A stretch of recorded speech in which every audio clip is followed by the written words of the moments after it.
I'm Jake McCandless. This is Talking Stand Firm, and we're helping you navigate such a time as this.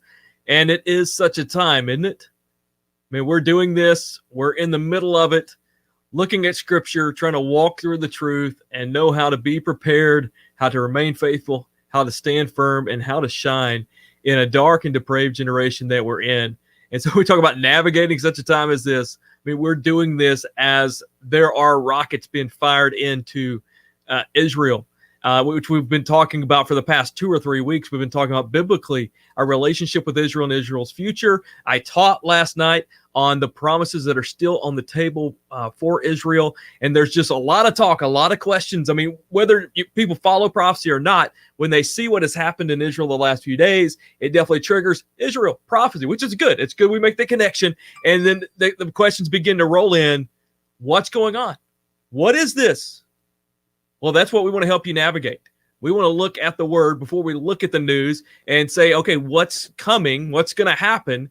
And so then when we see it, we can say, okay, maybe this is it. Maybe this could be it. And so we're going to talk about that. We've had questions roll in from teaching last night on that subject. And still, we keep working through. This is our, I think, third week to spend our time leading up, our time in answering questions, talking about our relationship with Israel. It's something, I'm telling you, we are getting it wrong. The title of our series, Church, We Must Get Israel Right, is so true because we ain't getting it right, and we need to get it right. And as our guest, Dr. Michael Brown, said a couple weeks ago, when I asked him the question, why is it so hard for well-meaning Christian leaders, pastors, believers? Why is it that we jump to get Israel out of the way and focus on the Gentile church? Why is that? He drove us right back to the word. Romans 11:25, do not be conceited. Do not be arrogant. And it's our arrogance. And a lot of times I think we associate arrogance with pride, which it is. I mean, yeah, duh. That's what it is, right? But I think also arrogance is more of not seeing the reality. It's seeing a reality that's not there. It's being blind to the actual reality. And so I think we need to realize we have blind spots. When it comes to this issue, we're facing deception from when it comes to this issue. And we need to just settle down to the scriptures and just say, okay, what is it? What is our relationship with Israel? What's the future hold for Israel? How important is this issue? And that's what we're going to talk about. So crazy times to navigate, right? We're seeing what's happening in Israel. And here in the States, we got Americans putting gas in plastic bags. If you did that, I'm glad that you're here. And I'm amazed you're tracking in these things if you're filling up Walmart sacks with gas, but we're glad that you're here. But just for the record, as some states are putting out, probably not the best method, right? So what's going on? How do we navigate such a time as this? Well, that's what we're going to do here today. And we're going to dive into some technology that's coming, that's here, that we need to be aware of. We need to be prepared to stand firm in the face of with our guest, Bob Scott. Bob was on previously. And we dove into his book, In the Company of Joseph. We're going to do that some more today. So thank you for being here. It is Friday where I'm at, noon. And that means we're live with Talking Stand Firm.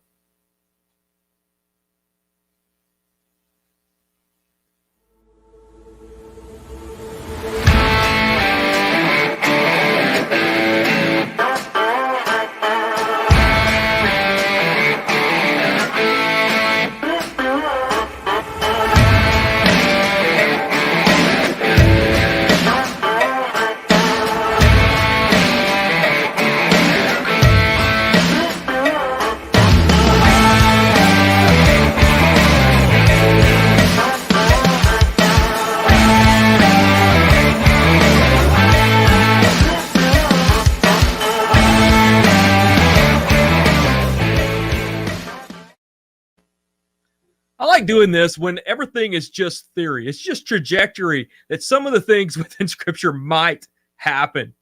That's a lot more fun than being in the mix of things possibly and saying, you know what, this could be what we're seeing, or at least this is leading to what we see in the word. But that's where we're at.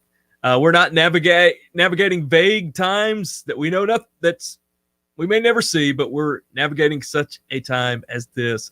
Sherilyn's out today. She's going to be out in the next few weeks, but we'll be joining us, back in June. So we look forward to having her back. You're stuck with just me and David behind the scenes working the controls, but we're glad that you're here. Please jump in with questions and comments. We've got some from the teaching last night and some that's just rolled in throughout the week that we want to get to, but we want to prioritize yours. And so if you're here, Melissa, great to see you. Glad that you're here joining us. Randall, glad to have you here as well. But we're going to work through and navigate such a time as this. Two real big things going on news-wise, right?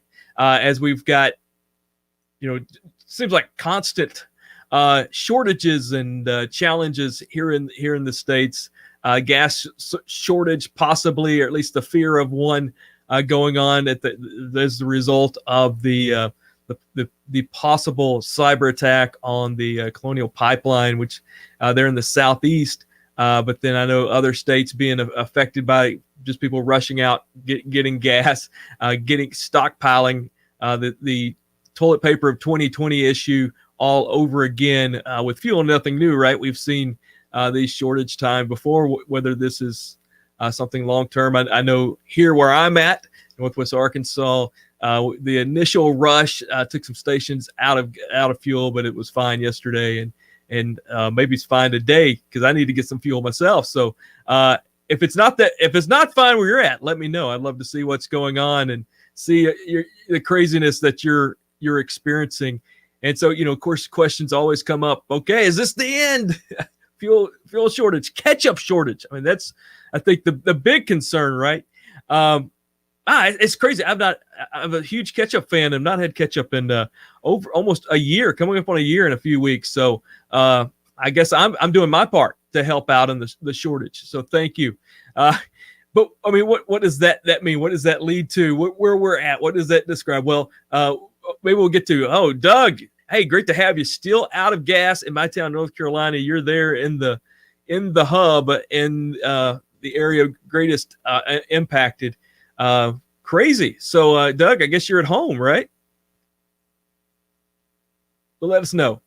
So I mean, real things going on, regardless. And I think we can always just drop the whole prophecy end of things off and just say, hey, this is a real challenge. It's a real challenge. So how do we navigate any type challenge? And then how do these changes, I mean, just think if there was a long-term fuel shortage, how much that would change things. Put us back working at home if we could. Change, I drive 45 minutes to one way to church.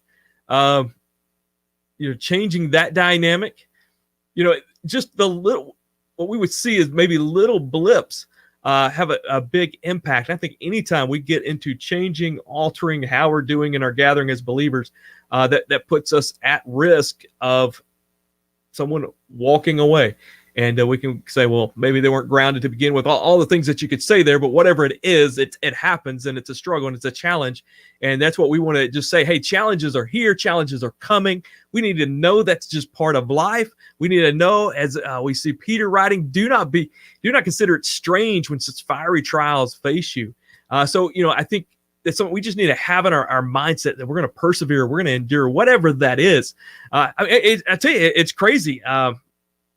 I follow some dirt track racing, late model racing, and things here. Unknown facts about Jake Day, I guess, right? And so follow that. And a big race was happening nearby. I've got a cousin who is going to be racing in that race, and they postponed it because of fuel shortage. It's crazy. I guess that makes sense, but just crazy how that trickles down to all packs of our life. And so I hope to circle back to that. But I think really the big thing at hand that we want to jump in, and this is where the questions have come into the most, is, hey, what's going on in Israel? So over the last, and it is so hard. I mean, if you're watching through the news, it is so hard to just find out what is really going on. Because I want to tell you, it's no surprise, but the mainstream media is so jaded towards Israel.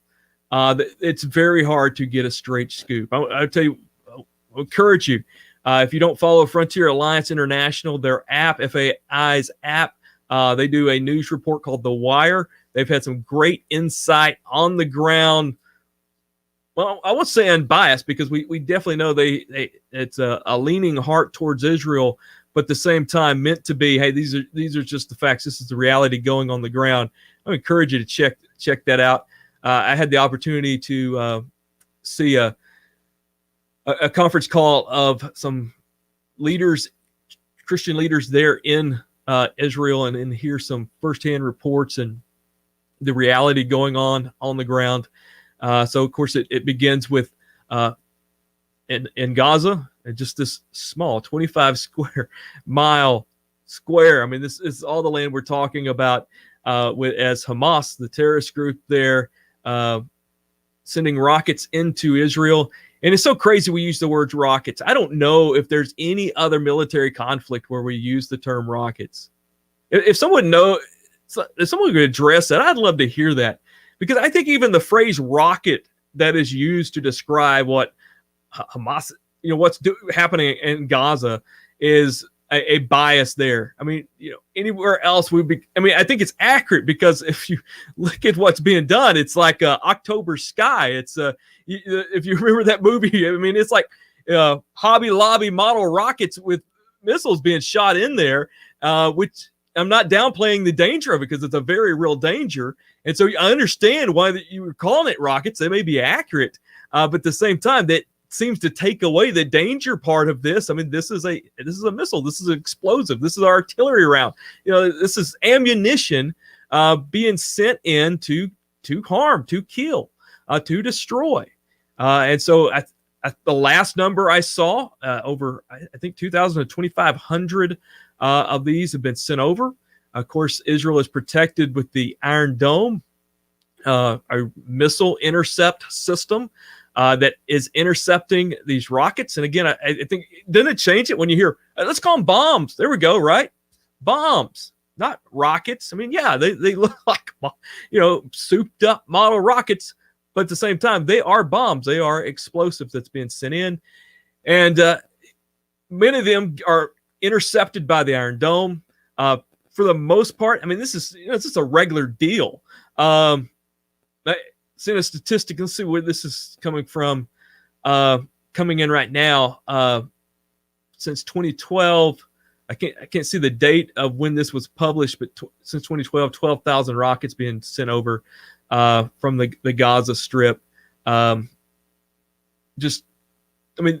last 12 years, 12,000 of these bombs being sent into Israel. I mean, which is insane. And so Israel has responded, and they've done so with airstrikes. I saw today that sending in ground forces. They've taken out some of Hamas's top leaders, took out some of their underground rocket building stations and infrastructure. But if you look at the news, it seems to be equal footing. It seems to be talking about Israel. I mean, the news will be Israel strikes Hamas, and you see the death toll out of the Palestinians. But we got to put it in perspective. So many of you are here in the States. This is, and so we understand Hamas is a terrorist group working there in Gaza. So, and likely being funded and receiving support through proxies, or actually serving as a proxy of Iran. And so let's put it into perspective here. This would be a terrorist group in Mexico firing bombs, missile projectiles, rockets from Mexico off the border there into Dallas, into Austin, into San Antonio, into Phoenix, into San Diego. That's what this is. 12,000 in 12 years, in 2 or 3 days, possibly 2,500. What would happen? Well, I would hate to think what would happen right now during this current administration, but what would happen in the past if a terrorist organization did this in the United States? Well, we know what we saw from 9/11, right? We carry on, basically almost a 20-year campaign now in Afghanistan, in Iraq, and beyond from one terrorist attack. Many were killed. It was very tragic. I'm not downplaying that. But what if? I mean, this would blow our minds. And then can you imagine? I know some of you are watching or listening in the Dallas area. Can you imagine? David, talking about your neck of woods out there in the West, in the West. The reality of missiles, bombs being sent over. So heck yeah, you would expect the United States to take a response. Let's take it even further. It would also be like a nation such as Russia using proxies in a place like Cuba to send missiles into Miami, into Florida, into Atlanta. We've been down that road, right? Cuban Missile Crisis. What's happening this is what's happening. And it's like we would see this in every other parts of the world, but when it comes to Israel, there's such a bias, in which we've talked about. We believe that's a deception from Satan, that we don't see it for what it is. You should expect Israeli Defense Force to respond to that. And what is incredible is just how limited Israel doesn't play when they respond. We know that. But at the same time, you think how long this has gone on and how long this is enduring. I mean, it's a common thing. We're seeing videos of this happening. People just normal life as these, I hate saying rockets, as these bombs are bursting up, being intercepted in the Iron Dome. And people are just, watching this, looking like fireworks up above them, and some making it in. So very, just open your eyes to just how jaded the media is towards Israel in this. And I mean, there should be outrage, Now, then the question comes, okay, what is this prophetically? I think many probably watching this program, I mean, we've wrestled with this. You've wrestled with this, but it's drawing a lot more interest. Okay, it's something that's been going on for quite a while, but the intensity over the last few days. What is this prophetically? And so let's dive into that. One of the questions that I received is this the Gog-Magog war? So Gog-Magog war, Ezekiel 38:39. Talks about a figure called Gog, the chief prince of Meshech and Tubal, which we understand to be the Turkey area, going back towards the Table of Nations in Genesis 10. And so that reads about this leader of the Turkey area. Then it brings in these other nations, Persia, Iran, and some northern African nations and other nations that are in a coalition with them coming against Israel. Now, I believe that matches the same description that we see elsewhere in Scripture about Armageddon. I think what you see in Ezekiel 38 and 39 is Armageddon. I think hermeneutically, we should assume if the prophets are talking about a major war of a leader, especially in what is Turkey area today, leading a coalition of nations against Israel, and it's an ultimate definitive type war, then it should be considered Armageddon unless clearly made in the text. And I don't think, I think the details, actually support it being Armageddon, not against that. But the reason that question comes up, because a lot of major contemporary prophecy looks at this time period, at the Gog and Magog war, as something happening early on, ahead of the rise of the Antichrist, ahead of these things. And where that is rooted, it's not rooted in the text. That idea of this early Gog and Magog war is ultimately came into effect because we were looking at a revived Roman Empire in Europe, or we were looking at Russia as being the site of the Antichrist. Therefore, you've got this coalition of Middle Eastern nations you got to do something with. And so it's then, okay, we can shoehorn this in as happening early and then still have our pick of the Antichrist coming. That's the root of that view. Now, I know others have attached it to maybe some other, other views that you have, but that's the root of it. So I do not believe that we're seeing that. Others will point to us as Psalm 83 war, where you list the neighbors of Israel against Israel. If you look at that, it's really not, I do not think he's talking about a war, necessarily a war per se, but ultimately just showing what's happened throughout the history. But again, if it is a war, it would be talking about Armageddon. The neighbors of Israel, the Middle Eastern nations, come against them. Again, why that has been used to say that's an earlier war is that so that you could say that the Antichrist came from Europe or came from Russia. And so that's where that comes from. So no, I don't think that's what we're seeing. Others go as far as say this is the end. Israel's being attacked. This is the end. And Jesus is coming. Israel's going to be restored. All that is true. He is coming. I believe this does say we're way down the tracks. We're way down the road.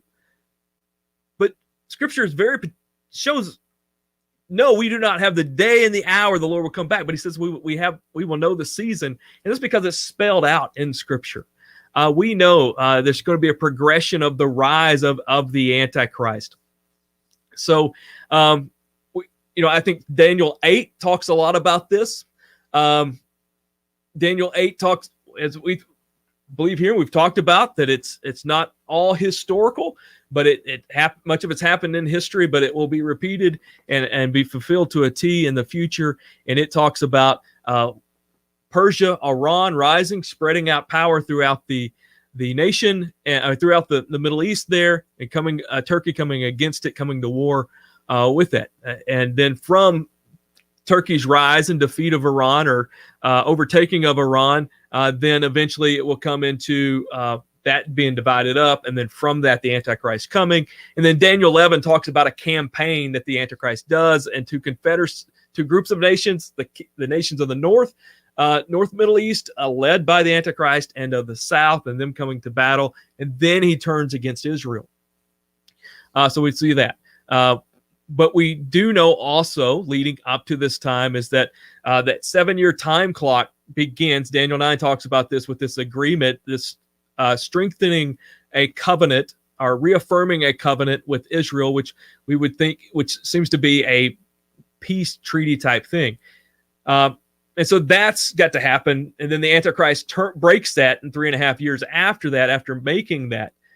So we've got to get to that point before we can have the end. So there's some things that we're looking for that we're going to see that I think is very important that we look at and we keep in mind and realize this is on the table. So prophetically, what are we seeing? Well, we know it's going to be constant conflict. They're over the land, but when the Antichrist comes, he's going to bring peace initially to that area.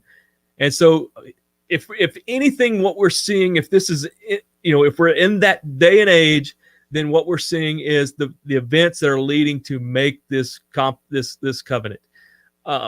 That's what I would say that if we're going to put anything prophetically, attached to that, that's it. And so much I want to get through today, because there's so many questions that popped up about this. And one that did come in, let me just hit a few of these. We've got our guest in our green room. Looking forward to bringing on Bob. I want to hit just a few of these questions real quickly that have come in. Don't have time to dive into this one. Let's go to some questions from last night. We had one. So our teaching last night was church, we must get Israel right, and we walked through the covenants. And so we had some comments coming about that. I want to try to pick up. So we talked about Israel and what's happening over there. And in that, someone responded, the Bible says Iran will attack Israel first. And so referring to Daniel 8, talking about understanding that the ram and the goat, if that's the case, if this is futuristic, Persia being Iran rising to power, spreading out in the Middle East, and then Turkey coming against it. If you walk through Daniel 8, Iran, if Iran is Persia, and during this time, that it doesn't talk about Iran coming against Israel. It actually talks about the goat what might be Turkey going against the beautiful land. Now, you would think if Iran's spreading power in the Middle East, it would definitely bump up against Israel, and that would be into play. But that is not what it specifically says. And so I encourage you to go back and look at Daniel 8 when it talks about coming against the beautiful land, turning against the beautiful land. That is the goat, which we believe is Turkey. And so we talked about the relationship with that we have with Israel as a Gentile church, God's promises to there. Just a few comments that came in. Peter wrote, Israel equals follower of Jesus Christ, and they already are right. And this is really the sentiment that you see coming in. Another wrote, Israel is now like any nation out of the will of God, an enemy to his gospel and to the Lord Jesus. We have to pray for both of them who are fighting together, the Israeli and Palestinians. I think one more comment coming in about that same type aspect.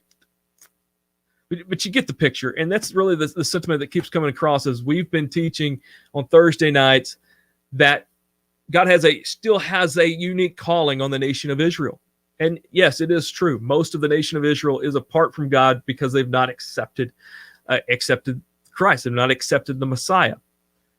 But yet that still does not mean the promises to Israel are off the table. As we see in Romans 11, it says the Jewish people have received a hardness of heart till the full number of Gentiles come in, and then that hardness of heart will go away, and they will receive Christ as the Messiah. And so that's where we're at during this time. And it says, and Paul warns there, do not become arrogant, do not become conceited. That's why I'm telling you this. They have a hardness of heart. And so we look back, and there is, even in supporters of Israel, churches and leaders who are great supporters of Israel, there's still this air of the things that we just read, that Israel's just any other nation now. God's done with Israel. And so when you do that, you're negating all that we have in the Old Testament. And then if you're saying, if God just throws them promises out the door, then what chance do we have? And so I really want to encourage you to dive into the covenants that we taught on last night. Go find that message, Church We Must Get Israel Right, Session 2. Session 1, we talk about the importance. We talk about our relationship, how they were as Gentiles, we're grafted in, we're adopted in, we're adopted into God's family, and his family is Jewish. And so we're adopted in, and therefore that's how we are receiving the inheritance and the blessings. And so God's not done with Israel. There is still a unique calling on Israel. And so I want to really encourage you to do that, because to dive into that, look into that if you have it. I know many of you have here, because we had some great comments come in. Some saying this was outstanding. I've been saying the similar thing for years. Others saying this is timely and absolutely essential. Keep up the good work.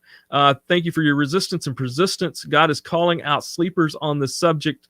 And I'll tell you, I want to encourage you to really, if you've not considered, hey, God's plans is still unfolding for Israel, I encourage you to read through Romans 11, look at the covenants, go back to what we were teaching there, but dive into that. If your eyes have been open, you recognize it, you see that, I want to encourage you to share that with others, because I believe it's a very important issue. So many things going on right now. We didn't get back to the gas shortage. I'm sure we'll have another shortage of something to talk about. But we have a lot of things, a lot of challenges coming in the future. And we've got a guest here today, Bob Scott, to talk about it.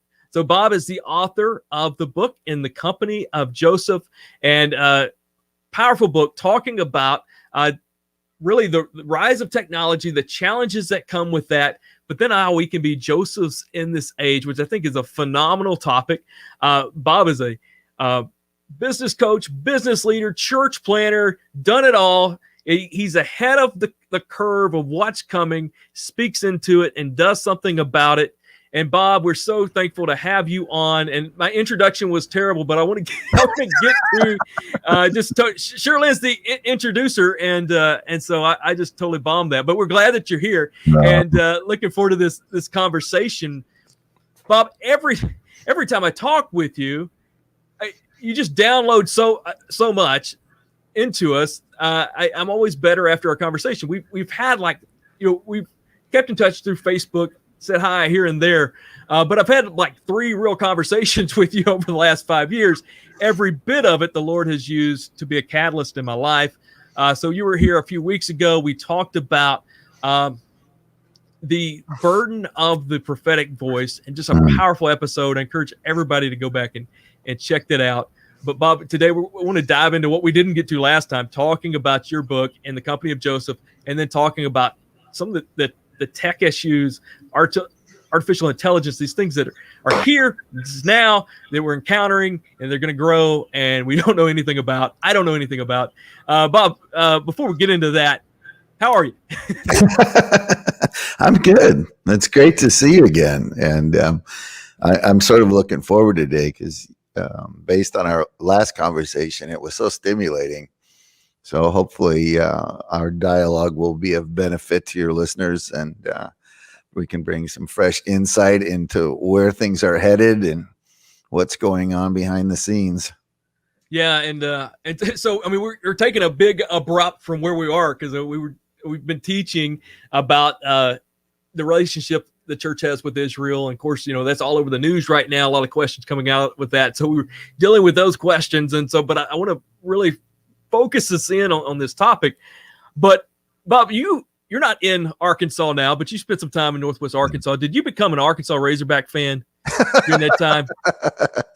Well, interestingly enough, I'm a cheesehead from Wisconsin. And that's right. Yeah. You guys had our former coach for a while down there. That's right. Yeah. So I spent some time in the stadium with the guys under Brett's regime. No judgment there, but I'm still a cheesehead.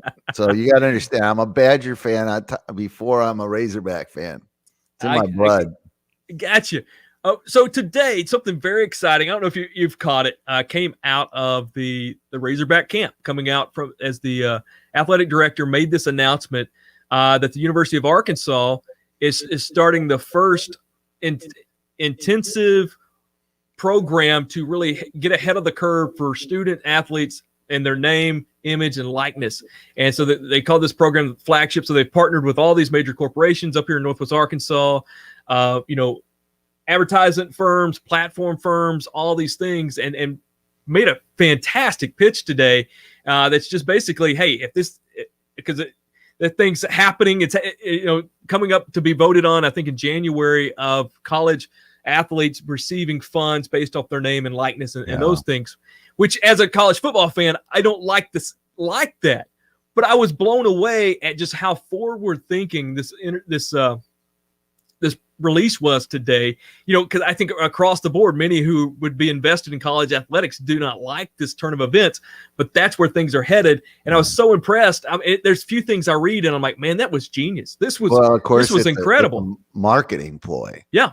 Because if you're an athlete, right, and you're thinking of making a career out of it, what better place to go than a university that's actually going to help you market yourself? But if you think about it, we're in that world right now. I mean, technology has created platforms like this one that used to be the possession or the territory of a few elite people, right? In other words, the 3 networks basically controlled everything, or Hollywood.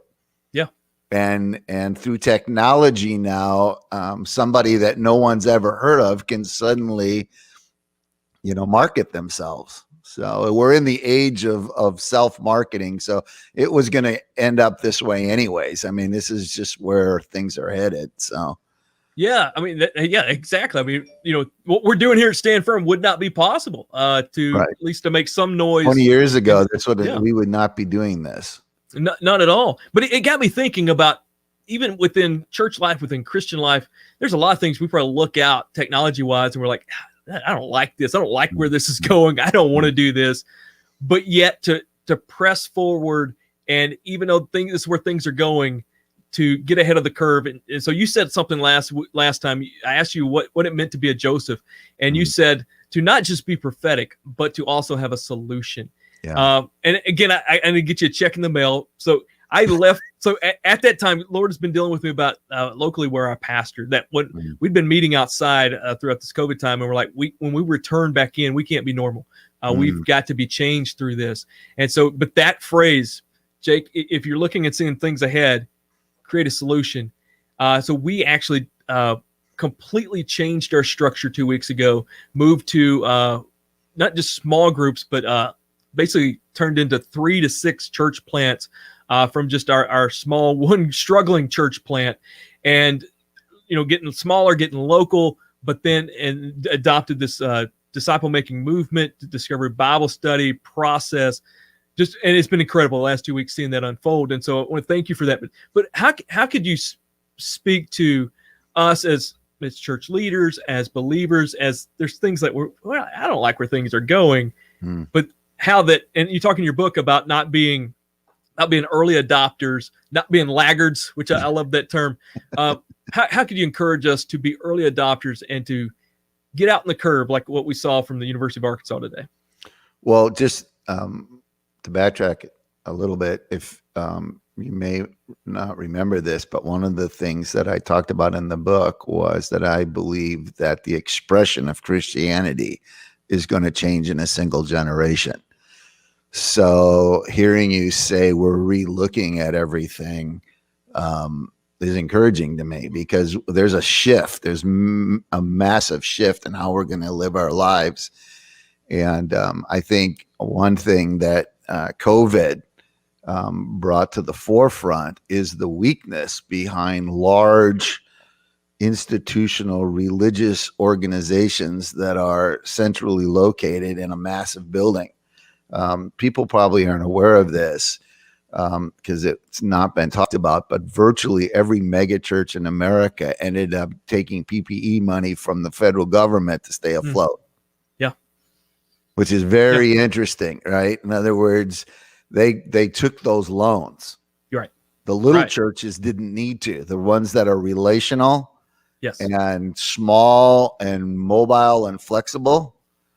It's kind of like I tell people, if you want to use a word picture, would you rather turn a corner at high speed in a semi truck or in a Porsche? You know what I mean? Yeah. Meaning, in other words, we in the church, and especially, you get into the ministry world, and there's this sort of value system where bigger is better. So status is determined by the size of your church, the size of there's all these kind of unspoken rules, and it becomes normal. Like it's just assumed that's how we do things, not realizing that in times of crisis, that is the worst organizational structure to be in, because you cannot move quickly on your feet. And that's exactly what happened. COVID hit so fast that these churches collapsed, and unless they borrowed money from the government, they couldn't stay afloat. Yeah. And I mean, that's what, when I wrote Spiritual Prepper, which was looking ahead and saying, hey, something's going to change. We just need to be aware of it. Now, I didn't offer any solutions, which needed to, but well, here's what I talked about in the book, where we were talking about laggards. One of the things I was trying to explain in the book, that it's been 500 years since any ministry guy was innovative, on the cutting edge of anything. And there's reasons behind all that, but technically, if you go back and study church history, church leadership has always been resistant to change, right? Yeah. I mean, you look at all the Galileos and Copernicuses and, people like that. And there was this constant battle, because the church by nature tends to be a defensive organization. It came in, the Nicene Creed that was established in 300 AD was all about preserving these truths. This is who we are. This is what we believe. We have to preserve this. So we tend to think defensively. So one of the things that's happened historically is the Josephs end up leaving the church, or they sit on the back row. Yeah. And that's how in my Joseph journey, I was a pastor of a large church in Kansas City when God started speaking to me that the guys sitting on the back row were as critical to his purposes of than any of us that were sitting in the front row or on stage. And that was for somebody that came up through Bible school training, where I was taught the most important thing God's doing is planting churches, and the most important people God's using are those that are planting the aforementioned churches. That was a paradigm shift for me. Like, what do you mean they're just as important? Because I had been given a very narrow paradigm of where God was at work. I came up through the get out of Egypt, get out of Babylon, all of those sort of phrases that we were all taught, only to realize that God is sending Joseph into Egypt and Daniel into Babylon. Ooh, yes. Ooh, right. And yeah. you're like, okay, wait a minute. Yeah. Oh, yeah. So what I try to do with people that are in the ministry world, my fellow compatriots in the ministry world, is not to get them to be what they're not. In other words, it's you've got a calling, you're a pastor, you're a shepherd. That's what you do. What I try to get them to do, though, is to understand and see the bigger picture and where God is at work, and raise up the Josephs that are within their congregations and give them the stature. There are all kinds of things going on right now behind the scenes. So I'll give you an example of something that recently happened that I think is probably, I don't want to say symbolic, but emblematic of why we need to be out on the cutting edge. And I don't want to get political, but it was very much involved in the last election, and it has to do with Parler, the big conservative website, right? I had warned people for years, if you do not develop your own technology, if you do not develop your own systems, you are vulnerable, because at any point, somebody that you're relying on to get your message out decides to pull the plug, you got no power. Yeah. And that's exactly what happened, right?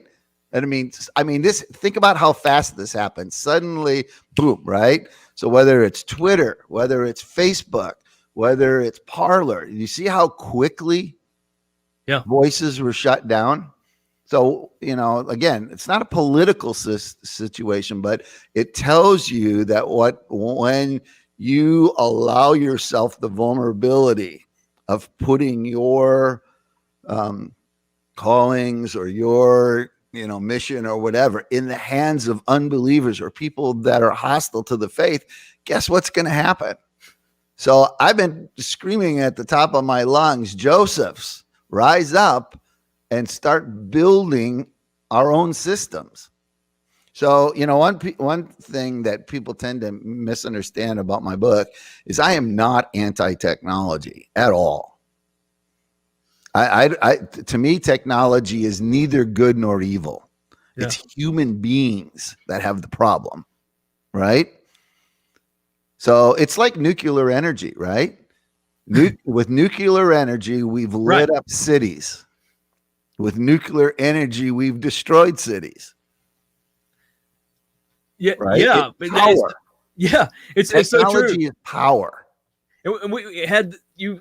I asked you a crazy question off the air, and you sent me that answer about whoever's in control. And as I'm reading it, I'm like, oh, this is the start of almost every war against the machine type movies you hear. It's not the machines, it's what man has done to corrupt them. But it's so true.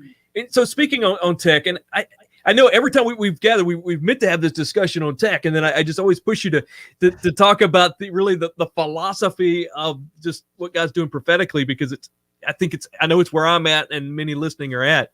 But tell us about some things that are happening we may not be aware of technology wise that really pose a challenge on us in our faith and just our life in general. Well, one of the things we need to understand. So, and you don't even have to be prophetic to get this. You just have to be discerning. and you have to be a bit of a historian, but since the beginning of time, there's always, all the way through human history, we have been faced with the same dynamic. And this is what it is. The few want to control the many. Yeah. That's never changed. Yeah. Because of selfish ambition and greed, right? Because of our lust for status and stuff. The ancient world was about building empires, right? It was about, making a name for myself and statues of me everywhere and, all this kind of stuff, right? Well, the means to controlling the many was always technology. So initially, it was military tech. Right? Because the way you expanded your empire was through military conflict. Right? So if you go back and study human history, all the dominant civilizations had what? Superior technology. I spent a lot of time in Africa, through my NGO Compassionate Justice. But the reason why Africa got so easily taken over by Europe was because of the technology. Actually, fascinating enough, there's a museum in Kansas, not too far from where you are, where the original people who started filming documentaries about other countries, they're from Kansas. It's in a railroad museum. But anyways, a friend of mine and I went there, and it's the original films from 1920, where, they're in black and white and they're in Kenya and all that. And you see Africans in spears and shields and huts with airplanes, cars, right? And my African friend that I went with went, oh my gosh, look at the technology disparity. Right? So remember, technology is power. Whoever has the technology controls the masses. So what always happens is that the old phrase a few years back was this kind of popular thing, the 1% and the 99. And like this was a big thing. And I'm sitting there as a historian going, really? This has been human history for thousands of years. Right. Like suddenly now we're all discovering there's a 1% that controls everything. That's always been that way. And technology is always the means. So the reason I bring that all up is because it's not any different now. True. It's so true. I mean, as you're saying this, I'm just thinking, like, even those, when you get into platform building and things that we're talking about, I mean, the things that you're saying is, I want them to see my message everywhere they go, my branding, whatever, whoever you are, whatever you're selling, whatever your message is. And I mean, that falls right into lines with the empires and all those things. Well, think about what's going on right now, because it's really interesting to me, because government, right? Nations with boundaries controlled by governments, political systems, have had power for the last, in terms of nations, it's only 150, 200 years, like where we have the boundaries and stuff like that. But what are governments the most threatened by right now? The tech guys, right? Yeah. Because their influence, it transcends geographical boundaries, right? Yeah. So now there's a fight going on between the politicians and the technocrats, right? And it's all a big battle for what? For power. It's a power struggle. It's the kingdoms of this world battling each other for what? Control. So the politicians are paranoid. So now what you have, and which is kind of interesting, is it's sort of Revelations type. You have the harlot, and the antichrist, the system, right? And there's this thing going on, and you're seeing technology now siding with political figures, right? It's this, this interesting dynamic going on at the moment. So I watch these macro trends because that's what's going on. That's why. So if you go back and study the Reformation, there's a group of people during the Reformation who felt like Luther and those guys didn't go far enough. And we know them as the Anabaptists, right? And what ended up happening was, because one day they were sitting at somebody's house and they took a ladle out of a bucket and poured it over each elf and rebaptized each other, they got basically burned at the stake, drowned, and they ended up having to flee for their lives, right? In order to survive. That's why today you see the Mennonites, the Amish, the Hutterites, people like that who tend to live off the grid, and they have 500 years of history behind their persecution, right? Yeah. Well, we're in a situation like that right now. Now, the reason why they had to flee is they had no power. Yeah. Right? They had no power in any system. So the only way they could survive was they headed for the mountains. So what I'm trying to get people to understand is that if you don't want to flee to the mountains, you better build an alternative system with your values behind it. Yeah, just incredible. I mean, so many things looking at, because we follow, of course, a lot Middle East things. And we go back to the Arab Spring and what's happened with, several revolutions and some things that's happened in the Middle East over the last several years. A lot of it is contributed to social media and contributed to, being able to get the word out and not being controlled like that. And looking at tech, the power being within tech. So, well, let's look at danger does that pose? Even that you've been talking about, I think, in your show, because I've been warning people for the last decade about China, the red dragon. Yeah. And most Americans don't have a global understanding of what's going on right now. But if you can go up 50,000 feet, there is a massive conflict going on right now. We are at war with China, whether it may not be bombs blowing up, right? But there is a massive war going on, and it's an ideological war.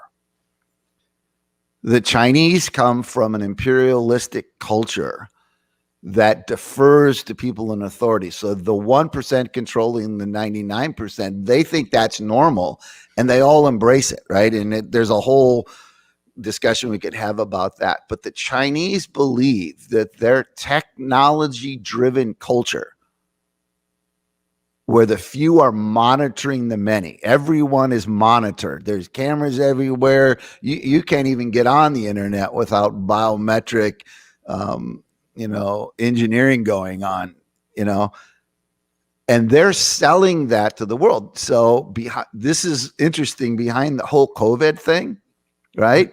If you're in different parts of the world, the Chinese are going everywhere, and Africa is a big battleground right now, telling everyone, look, our system is superior. Our system, where people are cogs in a machine, technology controls everything, the few make the decisions for the multitude, is a far more efficient and superior system, and the Americans are falling apart. Look at the chaos in America. That's what liberty and freedom does. It causes chaos, right? And this is this ideological battle is being fought all over the world right now. So you remember, so you got Europe and Africa. That's all one time zone. But Europeans are caught in the middle of it right now. Mm. Yeah. Right? Yeah. Well, this week, we've got a good friend that's been on our show several times, Daniel Seckham, who is in Australia, and he shared several news stories out of Australia where they're saying war against China is inevitable. I mean, right. It is going to happen at some point. It is going, so I guess it's being seen there. But yeah, absolutely. So, well, again, there's an arrogance. Americans can be arrogant as well. So I don't want to, not, fess up to our own issues. Right. But the Chinese believe that their system is far superior. So one of the things I talk about in my book is that values, what your values are is how your life gets lived out. Well, in the business world and in organizations, the top value is always efficiency. And the reason why efficiency is at the top is because it produces profitability. Right. The more efficient, the more profitable. So efficiencies so it's not people that's at the top, right? In the church world, our value is each other. You know what I mean? It's we value humanity. It's not like that out there. And the Chinese are like that. They don't value people. They value efficiency. Right? So that's what they're bragging on. Our system is far more efficient than yours, right? But it's a problem here in the United States that we're struggling with right now. There's a battle going on because, again, efficiency. Well, the reason why this becomes a big issue and why you need to follow the robotics world very, very closely is because businesses are about making money. That's, efficiency, profitability, right? Well, guess what? Robots are far more cost effective than humans. Yeah. Right? You don't have to pay a robot unemployment. You don't have to pay health insurance. A robot can work 24/7, 365. You don't have to deal with relational issues of egos and people, right? So all of industry is moving towards a robotic, automated culture. So within the next 2 decades, 50% of all jobs are going to be gone. Which completely alters our economic situation, right? Right. So what we understand about capitalism and the free market and all these things that we have gotten comfortable with for the last couple 100 years are all on the verge of massive shifting. Yeah, there's huge shifts coming. That's why I wrote the book, because if there's ever a time that the Christian community needs the Josephs to arise, it's right now. Because we're on the verge of probably the most significant shift in the next 20 years than what's happened in the last 300. People do not realize how quickly AI and some of this technology is being incorporated. Think about this. Before COVID, you hardly ever heard about AI. Right? It was kind of a futuristic, you know what I mean? It's Gene Roddenberry or somebody, it's on Star Trek, you know what I mean? We have Data or somebody like that. That's the future. Well, I'm telling you, the future is here. Yeah, and we're about out of time, but if you've got a few extra minutes, I know this is I got plenty of time. Too big of a question to answer in a few minutes, but what you address with AI just is so intriguing to me. I really know nothing about. Could you touch on that a bit more? I mean, and tell us what's out there and how that impacts us, as if you could in a short time. Well, you probably do not realize this, but if you call your cable company or your phone company, you're talking to an AI initially. Yeah, it's interesting. It's already here. But again, remember efficiencies, right? Efficiency. So you think, like all the big metropolitan areas. So I keep talking about urban and rural because we got to start thinking about this, because all of your urban areas, you have massive amounts of people compacted into small geographic area. What do you need? You need efficiencies. Yeah. So you're seeing all this cable, fiber optic cable going in, and everything's being set up so that these urban areas can be run by AIs, meaning that 24/7, 365 days, there's a machine, controlling the traffic, controlling the water systems, controlling, the electrical grid, all of this stuff. That, in other words, it's going to be doing it for us. Where it's getting really interesting, of course, is that just the development in the AI world is happening so quickly, but the people that are driving it, what's behind their thinking is they believe that humans are sophisticated computers. And this is where I have a fundamental disagreement with them. They see us as basically, biological computers, and they can replicate us through AI. And so there's all these developments going on right now.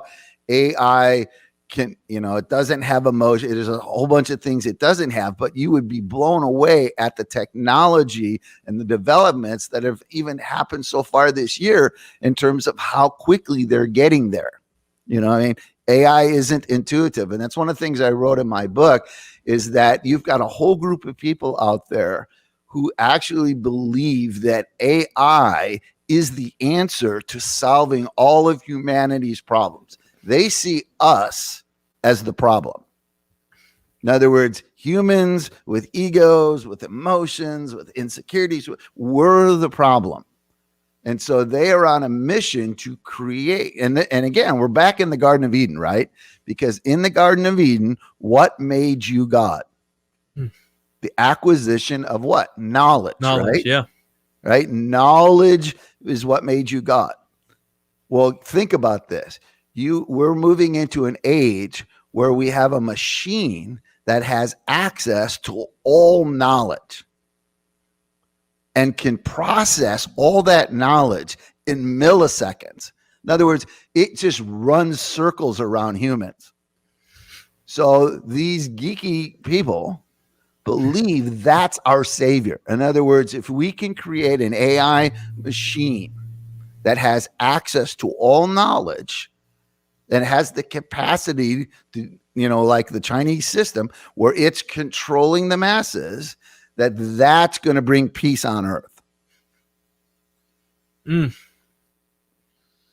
they believe this. I mean, I wrote about this in my book. The Lewandowski, the guy that came up with the software for self-driving cars, actually incorporated a not-for-profit where AI is the god of his church.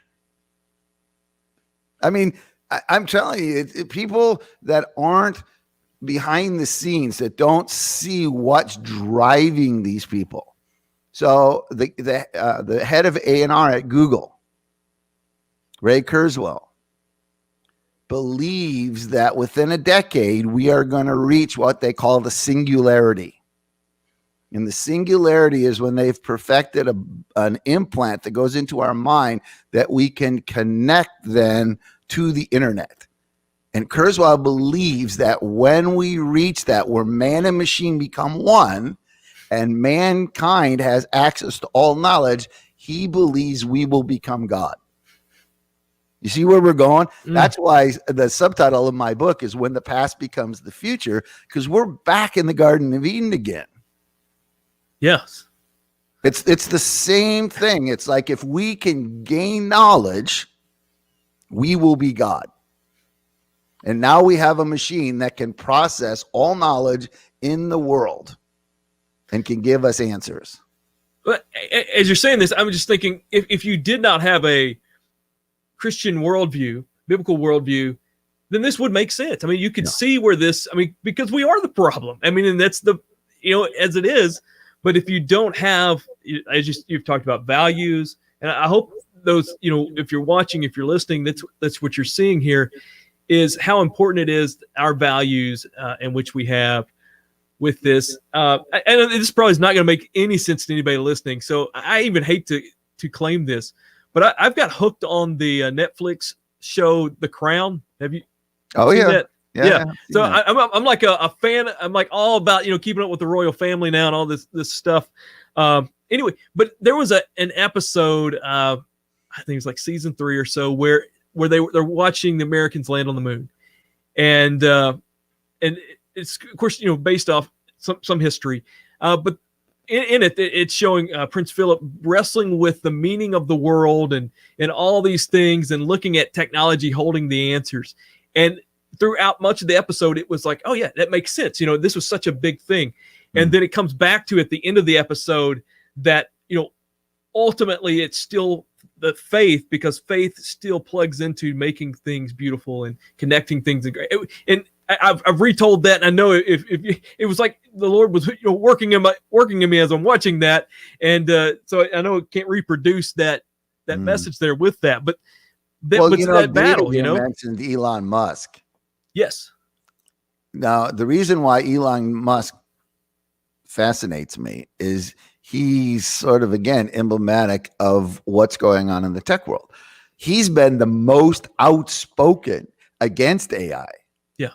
Right. He's been a big voice. In fact, one of the quotes in my book is he's basically said, we've summoned the devil. I mean, that's one of his quotes, right?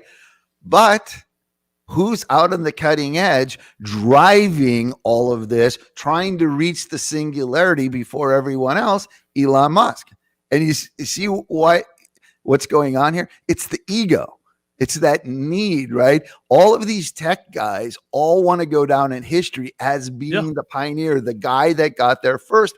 And even though there's all these warnings, danger, danger, danger, they can't stop themselves because their ego, their need to be God drives them. You see, and this is why I keep saying you don't have to be a prophet. You just have to understand human nature. Absolutely. That's where, in my view, what really being prophetic is understanding the heart of the matter. That's why Jesus was always addressing motive, right? The why. Why are you doing this, right? And so that's where I go with all this technology stuff, is to realize the why. What's going on here? What's driving this? And it's ego. So like I said, it's the two S's. It's the lust for status, stroking my ego, and the lust for stuff, the accumulation of stuff, right? Yeah. And that's what drives all of this. And so these guys, they can't stop themselves. They're like addicts.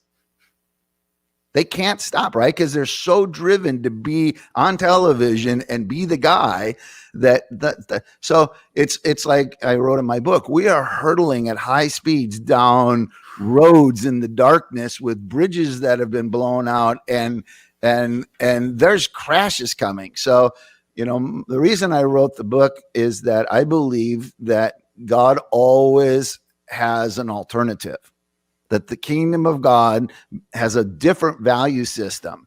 Ooh. And church leaders have to grasp what's going on and get back to what are the values of the kingdom of God. What is, because I think there's going to be a huge opportunity here. So here's the good side of this.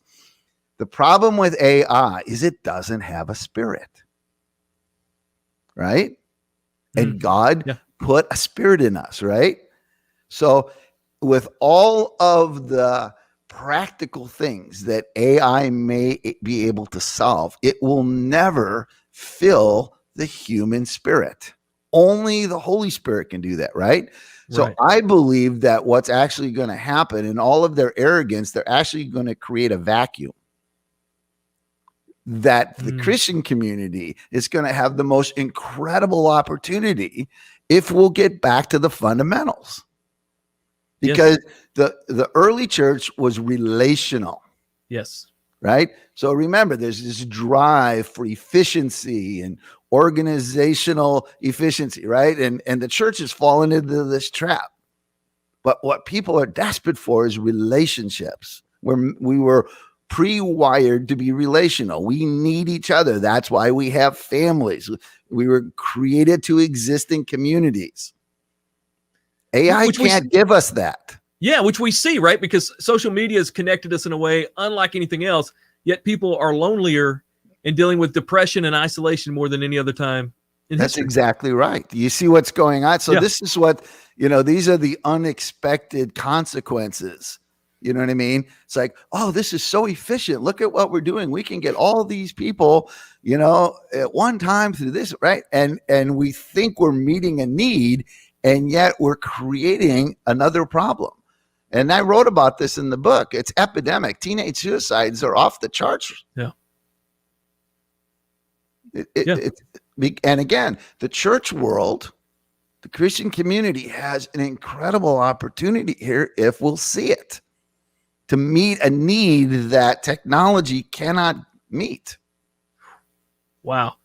It's I just think for the bad things that are going to happen, if we have eyes to see, it's, to use an old, I'm older than you, so I go back to the Green Bay Packers and Jerry Kramer's book, Run to Daylight. Right?